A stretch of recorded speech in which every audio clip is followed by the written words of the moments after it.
You how to make a Hutki Shira, for which you can use whatever kind of vegetable you like.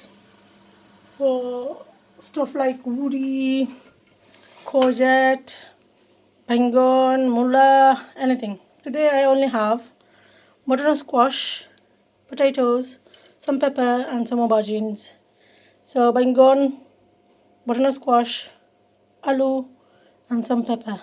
I'm gonna wash it all, mix it together, wash it. To start with, I have about 13 pieces of hutki here which I have washed. I'm going to soak it in hot water and then use my hand blender. So here I have my hutki, which I'm going to pour some hot water into it, cover it, leave it for about 4 or 5 minutes and the hutki will melt. Here I have one medium-sized grated onion and one big garlic which I have grated, and I have one African naga, some green chili. So to start with, I'm gonna separate the garlic and keep it for later. Add half of that and the onion inside the Hutki Shira. In goes the green chili.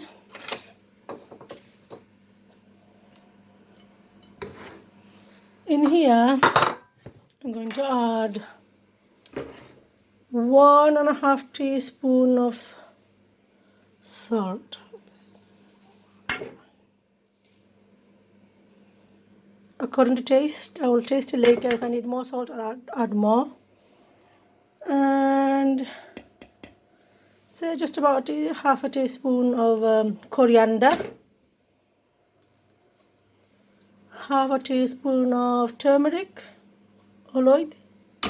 Now chili, you're gonna add according to taste. I like spicy, so I'm gonna add about 3 teaspoons. In that I'm gonna be adding a naga later on, so it'll make it more spicy. Tiny bit more. You could add 1 spoon, 2 spoon, 3 spoon, 4 spoon. Depends on how spicy you like it. Put it on the gas. Give it a nice mix.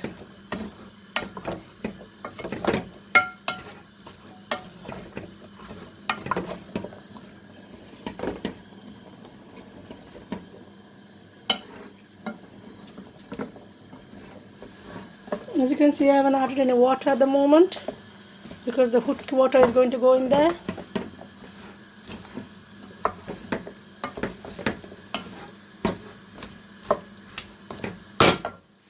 Now for fish,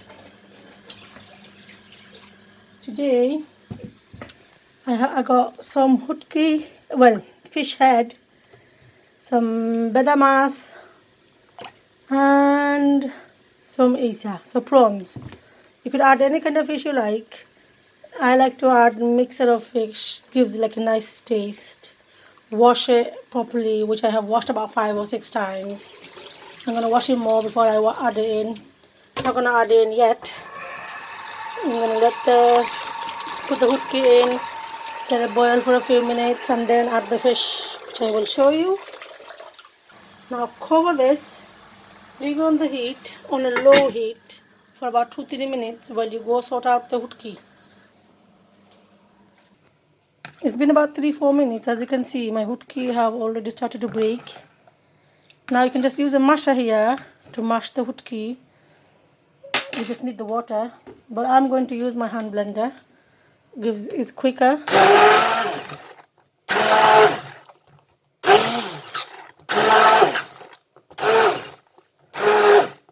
Be careful when you're doing this, you don't want to spill it all over the house because it's going to stink. Now as you can see, I have the hutki water here, which I'm going to gradually, gently pour it in. You can use a strainer here, a sakhni, but I don't need it because I tend to find it easier like this. The bones of the hutki sort of stays on the bottom anyway. And the top part, as you can see, is just hutki water that's going in, and that's all we need. Gonna wash the bones a couple of times and pour the water in. Can you see all the hutki is there? Well, the bones. Wash it one time. There you go, see? No more hutki there, just bones. So pour it in.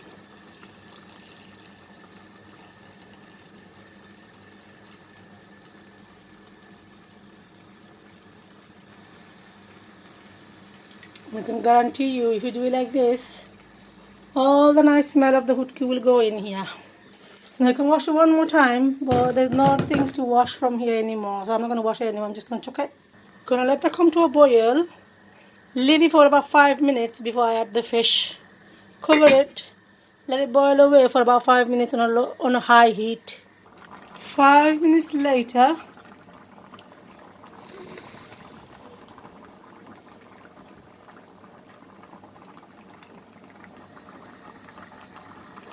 I'm going to add the fish. Now, if this was woody or mullah, probably would take longer. Just looking for the vegetable to be a little bit tenderized, basically. Normally I would have used like more or less fish, but today I'm gonna give this half a share to someone. Guys, give it a good mix and put it on the high flame again. Put the heat up, cover it, leave for another 5 minutes. As I said, if you are using something like woody or maybe mullah, these are the vegetables that take longer to cook. But I'm using butternut squash and potato and aubergine, which take like less time to cook. So now that I've added the fish in, I'm going to cook it for another 5 minutes before I add the shira, which is add more water. So let's just leave it to cook for another 5 minutes. Guys, I've left this for roughly about 7 to 8 minutes. Now I have boiled some water in a kettle, which I'm going to add in now. Here goes my water.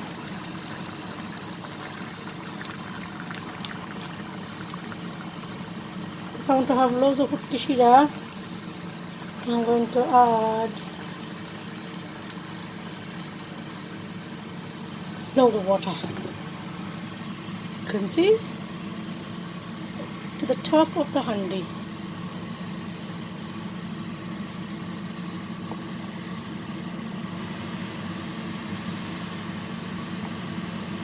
If I had a bigger handi, if I was to cook this in a bigger handi, I would have added a little bit more water, but today let's just keep it at this point.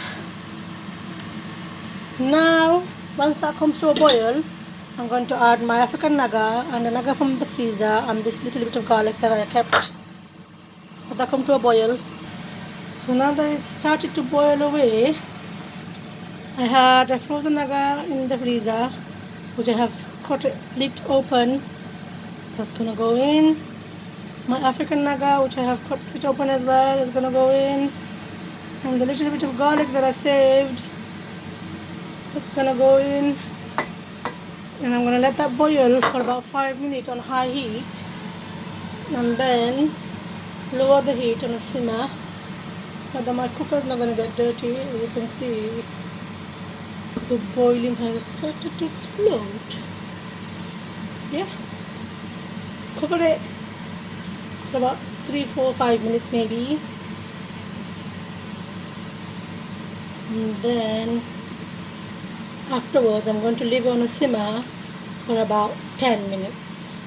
So leave it like that on a high heat for about 5 minutes, and then I'm going to leave it on a simmer with a low heat for about 10 minutes. Okay guys, as you can see, the Hutki Shira is nearly done, and this is how you cook Hutki Shira. Just need to clean around the handi and then it's done, finish. Enjoy cooking. Let me know if you have cooked it and tried it, if it was nice or not. Bye bye, I love you.